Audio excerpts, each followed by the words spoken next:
As I said, the bill today will provide protections for unborn children from abortion when the child reaches 15 weeks of gestational age. Of course, these are babies that have heartbeats and that can feel pain and can move, as we said. The bill also expands fetal infant mortality review committees across the state, which engage medical professionals and communities to review infant mortality cases and recommends reduction efforts tailored to their communities. Nearly half of Florida's counties are currently not represented within a review committee, and data shows that mortality rates are higher in these areas. So this bill appropriates funds for up to 11 more of these fetal infant mortality review committees to cover the entire state.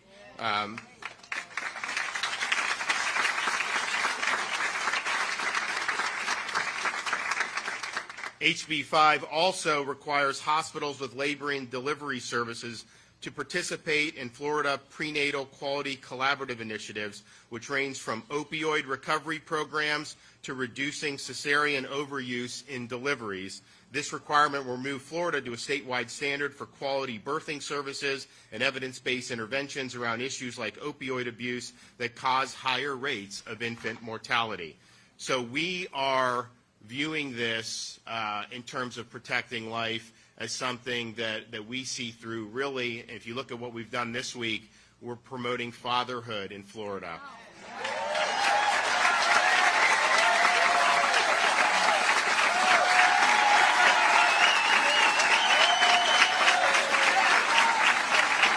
We want our kids to have dads in the home.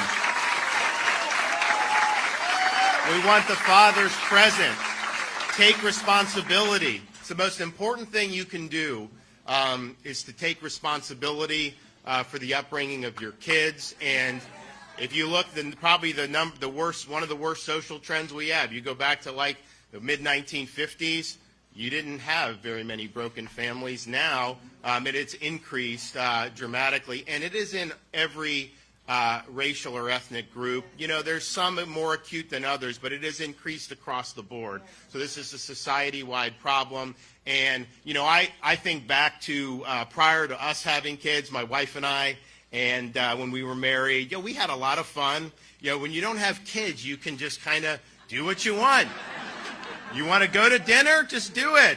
You want to get in the car, go somewhere on the weekend? Do it. Fly, whatever you want, you can probably figure out a way to do it without necessarily. Well, when you have the kids, man, that changes things because now you have responsibilities. And it's not easy. There's a lot of challenges with being a parent. But I can tell you that responsibility is something that I would not trade for the world.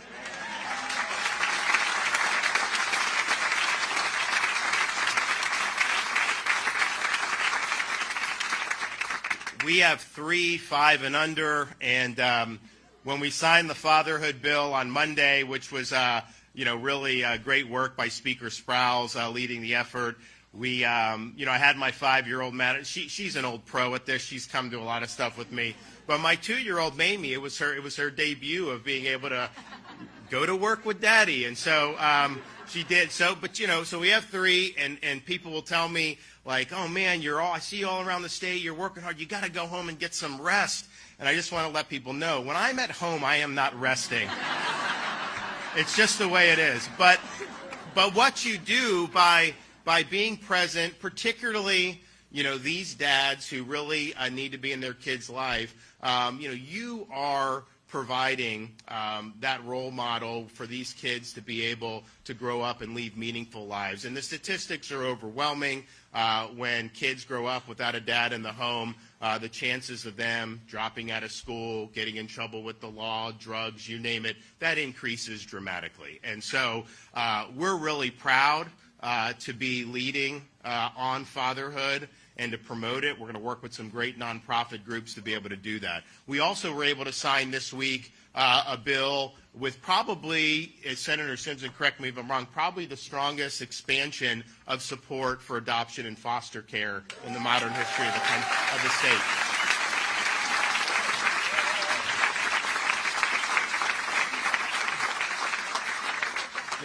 We believe that that everybody counts.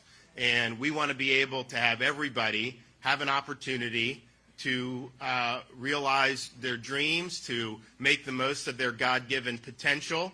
And sometimes you need to have some folks that will step up and help with that. And so we're now increasing incentives for family members and close friends to adopt. We're providing financial incentives. We're providing more opportunities for kids that come through our foster system to have tuition and fee waivers to go on to some of our state colleges and universities. And so we're excited about doing that.